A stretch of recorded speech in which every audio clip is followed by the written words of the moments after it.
Good morning. আশা করি আপনারা সবাই ভালো আছেন। আজকের আবার চলে এসেছি একটা নতুন ভিডিও নিয়ে। আশা করি আপনাদের ভালো লাগবে, আপনারা দেখতে থাকুন।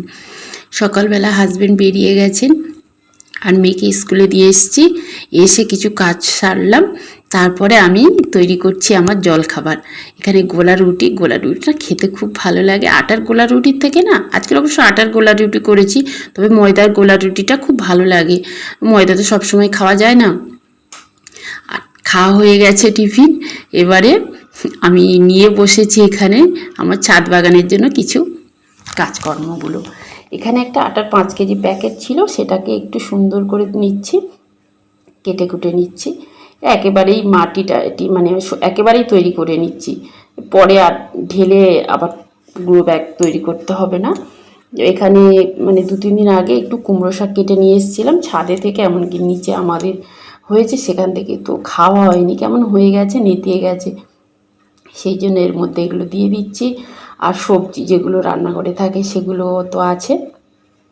আর নিচে একটা নিম গাছ ছিল, সেটাকে একটু কাটিং করেছিলাম, তো সেই পাতাগুলো নিয়ে এসেছি, অল্প অল্প করে দিয়ে দেব।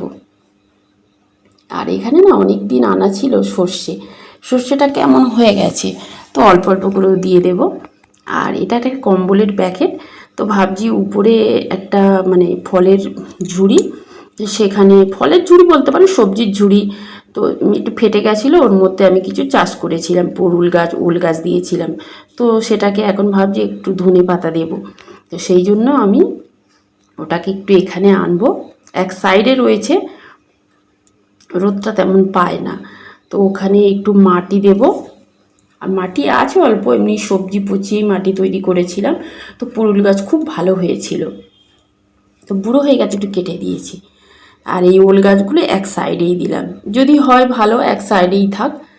আর এখানে একটু গোবর দিয়ে দেবো ভালো করে, মাটিটা একটু ভালো করে মানে খুশে দিচ্ছি।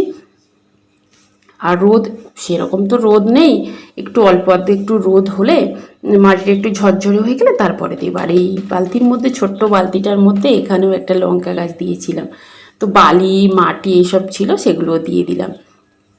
আর প্লাস্টিক মানে আমাদের নিচে না খোলাকুচি, মাটির সাথে খুব খোলাকুচি।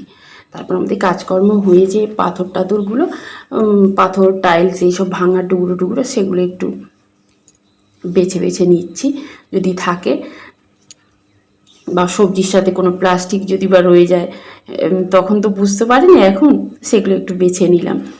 আর নিচে গোবর আছে, গোবর একটু আনবো বালতি করে, নিয়ে এসে একটু ভালো করে সুন্দর করে মানে মিক্সড করে দেবো গোবর আর মাটি। অনেকটাই মাটি ছিল, আবার এই এক বালতি, ছোট্ট এক বালতির মাটি দিলাম খুব সুন্দর করে।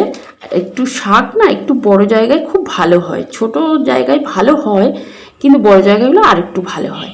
আর এই দেখুন, এই যে গ্রো ব্যাগটা এরকম করে দিয়েছি।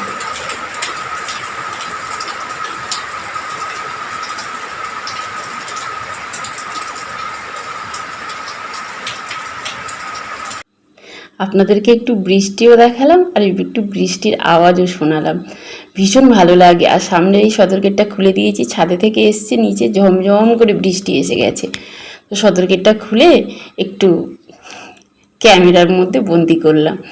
তারপরে এখানে একটু বাসন টাসন ছিল, সেগুলো সব পরিষ্কার করে নিলাম, নিয়ে এখানে সবজি সমস্ত উপকরণগুলো কেটে কুটে নিলাম। এখানে পেঁপে সিদ্ধ দেব, আর রুই মাছ তরকারি করব। এখানে আলু কেটে নিয়েছি, আর নিয়েরে মাছের ঝাল করবো। আর এখানে চাল ভিজিয়ে রেখেছি, আর দুটো উনুনেই বসিয়ে দিয়েছি, দুটো কড়া, একদিকে রুই মাছ হবে আর একদিকে হচ্ছে নিয়েরে মাছ হবে। আর আজকের তো সকালের দিকে একটু রোদ হয়েছিল, আর এখন তো বৃষ্টি হয়ে গেল। রান্নাবান্না সব হয়ে গেছে, এই যে আর একবার দেখিয়ে দিই, মাছের ঝোল, এখানে নিয়েরে মাছের ঝাল, আর ছাদে হয়েছিল কলমি শাক, 2-3 দিন আগে নিয়ে এসেছিলাম, ফ্রিজের মধ্যে ছিল, আর একটু ঢেঁড়স দিয়ে ভাজা করেছি। আর হাজবেন্ড খেতে বসেছেন, ওনাকে দিয়ে দিয়েছি। আর আমি যে নিয়েছি, আমি এবার খেতে বসবো, তারপরে আবার মেয়েকে আনতে যাব।